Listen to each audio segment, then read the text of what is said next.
وقال لهم نبيهم إن الله قد بعث لكم طالوت ملكا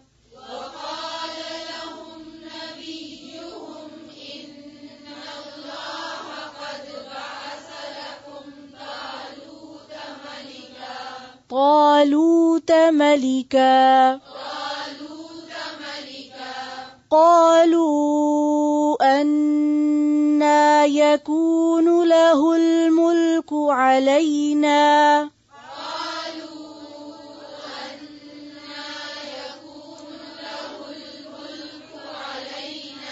پھر سے پڑھیں.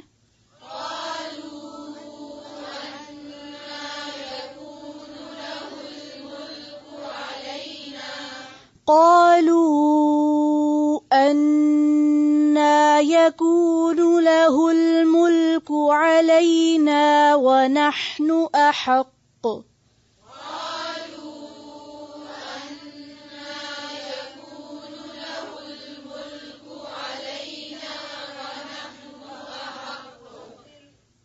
پھر سے پڑھیں. قالوا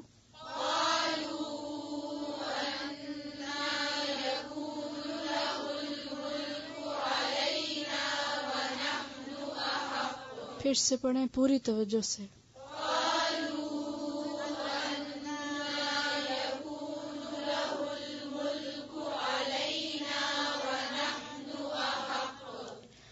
وَنَحْنُ أَحَقُّ بِالْمُلْكِ مِنْهُ وَلَمْ يُؤْتَ سَعَةً مِنَ الْمَالِ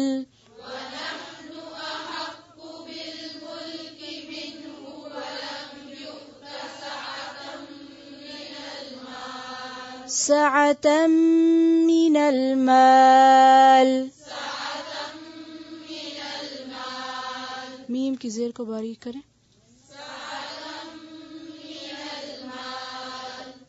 سب نے نہیں پڑھا, پھر سے پڑھیں. قال إن الله اصطفاه عليكم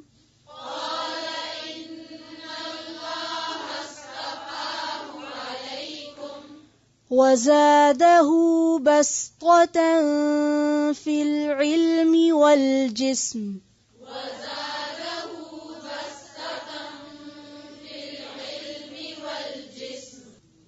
والله يؤتي ملكه من يشاء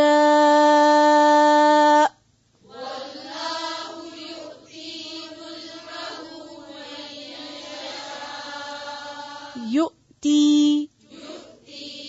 کیوں یؤتی پڑھیں گے؟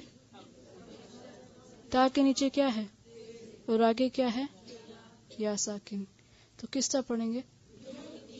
اس یا کو بھی پڑھیں گے, ٹھیک ہے. یؤتی نہیں پڑھ سکتے, یؤتی.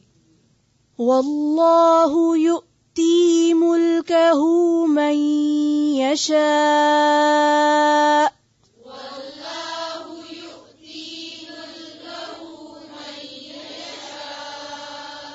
اس کو پھر سے پڑھیں. من یشاء حمزہ واضح کریں آخر میں. من یشاء واللہ واسع علیم. وقال لهم نبیہم, اور ان سے ان کے نبی نے کہا, ان اللہ بے شک اللہ تعالی نے, قد بعث تحقیق مقرر کیا ہے, لکم تمہارے لیے, طالوت کو, ملکن بادشاہ یا لیڈر.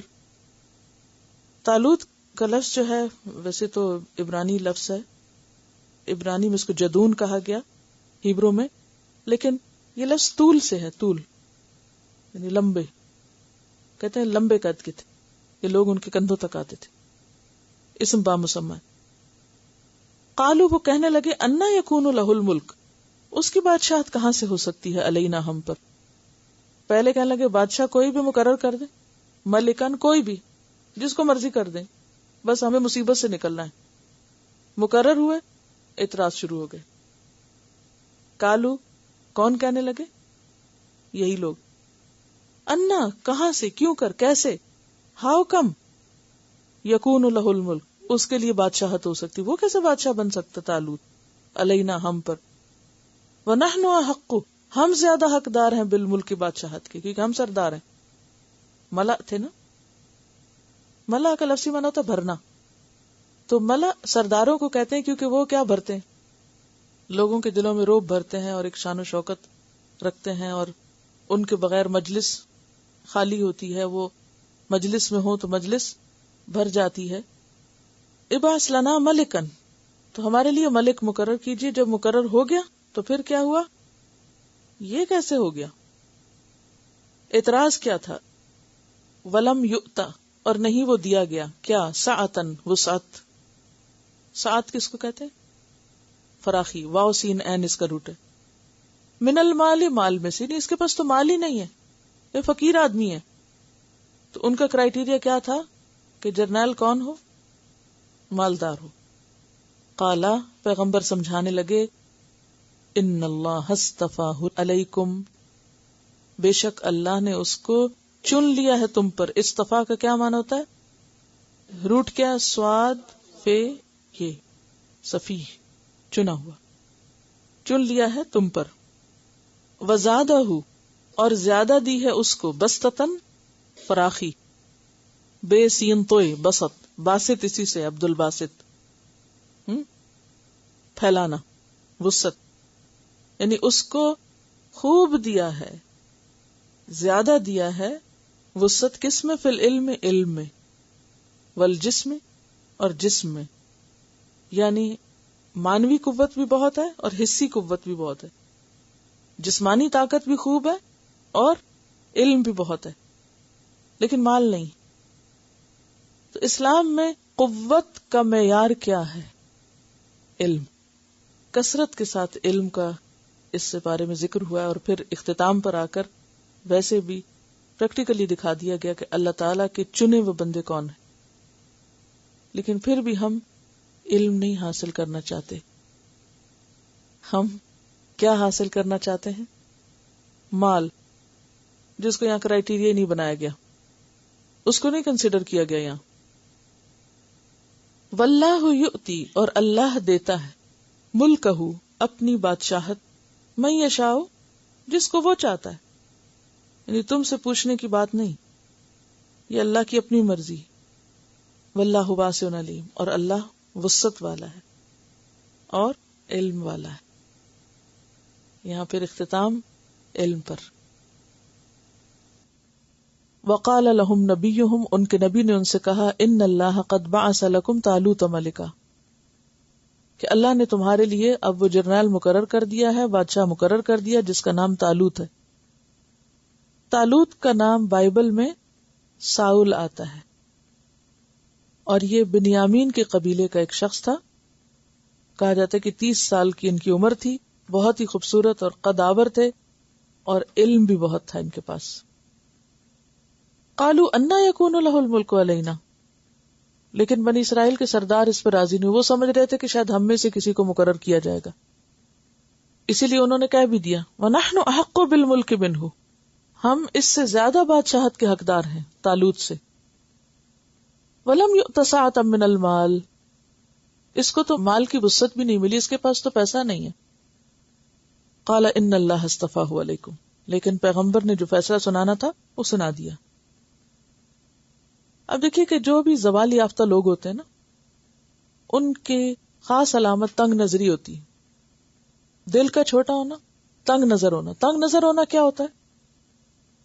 یعنی تھنکنگ بھی شیلو تھنکنگ. شیلو تھنکنگ کیا ہوتی ہے؟ نیرو تھنکنگ، نیرو مائنڈیڈنس جسے کہتے ہیں. چھوٹا دل، سپرفیشلی سوچنا، چیزوں کو بس صرف ظاہری طور پر دیکھنا، گہرائی میں جا کے دیکھنے کی صلاحیت نہ ہونا. تو وہ صرف مادی طور پر دیکھ رہے تھے کہ طالوت کے پاس مال نہیں ہے، اور اس کی جو باقی صلاحیتیں تھیں وہ انہیں نظر نہیں آ رہی تھی. تو ترقی یافتہ لوگ جو ہوتے ہیں ان کی علامت کیا ہوتی ہے کہ ان کی سوچ، ان کا ہورائزن بھی بڑا ہوتا ہے اور وسیع نظر ہوتے ہیں، اور تعصب سے خالی ہوتے ہیں، پریجوڈس نہیں ہوتے، بایس نہیں ہوتے. وہ فیصلے مصلحتوں سے اوپر ہو کے کرتے ہیں. وہ مفادات پر بیسڈ فیصلے نہیں کرتے کہ ہمیں یہاں سے یہ فائدہ ہوگا لہٰذا ہم یہ کام یوں کر لیں. وہ اعلیٰ سوچ کے مالک ہوتے ہیں, اعلیٰ چیزوں کو سامنے رکھ کے فیصلے کرتے ہیں. اب یہاں اللہ نے ان کے لیے فیصلہ کیا طالوت کا, اور وہ اس جھگڑے میں پڑ گئے کہ اس کے پاس مال نہیں ہے, اس لیے وہ نہیں حقدار ہو سکتا اس بادشاہت کا. کیونکہ عام طور پر بادشاہت کے ساتھ کیا کانسیپٹ ہے, انتہائی رچ ہونے کا بھی نا. قالوا انا يكون له الملك علينا ونحن احق بالملك منه ولم يؤت سعة من المال قال ان الله اصطفاه عليكم. وہ بالکل متاثر نہیں ہوئے ان کی ان اختلافی بحثوں سے اور ان باتوں سے. کہنے لگے مانتے ہو یا نہیں مانتے, اللہ نے اس کو تم پہ چن لیا ہے, اور تمہیں نظر نہیں آتا وزادہ بسطۃ فی العلم والجسم, کہ اللہ نے اس کو علم اور جسم میں وسعت دی ہے, یعنی جسمانی اعتبار سے بھی مضبوط ہے اور علم میں بھی زیادہ ہے. تو اس سے کیا پتہ چلتا ہے کہ لیڈرشپ میں دونوں چیزیں ہونی چاہیے, کہ انسان کے پاس علم بھی ہو اور جسم و جان کی قوت بھی ہو. خالی علم بھی کچھ نہیں کرتا اور خالی قوت بھی کچھ نہیں کرتی. کیونکہ اگر کسی کے پاس علم ہے اور عمل کی صلاحیت ہی نہیں, عمل کے وقت وہ سویا ہوا ہے, تو پھر تو کسی کام کا نہیں اس کا علم. یعنی علم کیا ہے اصل میں؟ ایک خزانہ ہے جو کس میں آتا ہے, انسان کے اندر آتا ہے نا. ٹھیک ہے, انسان کا جسم کیا ہے؟ برتن ہے. جسم کیا ہے؟ برتن. اور علم کیا ہے اس میں؟ خزانہ یا جو بھی چیز ہے. اب اگر برتن میں کیپیسٹی نہیں ہے, برتن اس قابل ہی نہیں, برتن ہی کچا ہے, تو کیا ہوگا؟ ٹوٹ جائے گا, علم بہ جائے گا. اسی طرح اگر کسی کے پاس علم ہے لیکن اس پر عمل کرنے کی اس کے پاس صلاحیت ہی نہیں یا کروانے کی نہیں, تو ایسا شخص لیڈر نہیں ہو سکتا. لیڈرشپ کے لیے دونوں کوالٹیز ضروری ہیں. لیڈرشپ صرف مال کی وجہ سے نہیں ہوا کرتی. قال ان اللہ اصطفاہ علیکم وزادہ بسطۃ فی العلم والجسم واللہ یؤتی ملکہ من یشاء, اور اللہ اپنی حکومت جس کو چاہتا ہے دیتا ہے. واللہ واسع علیم, اور اللہ وسعت والا ہے, علم والے نہیں. اللہ تعالیٰ جس طرح سوچتا ہے اور علم پر مبنی جس طرح اس کے فیصلے ہیں وہ تمہارے نہیں, لہذا تمہاری یہ سارے اعتراضات بیکار ہیں اور اللہ کے فیصلے کو تمہیں تسلیم کرنا ہوگا.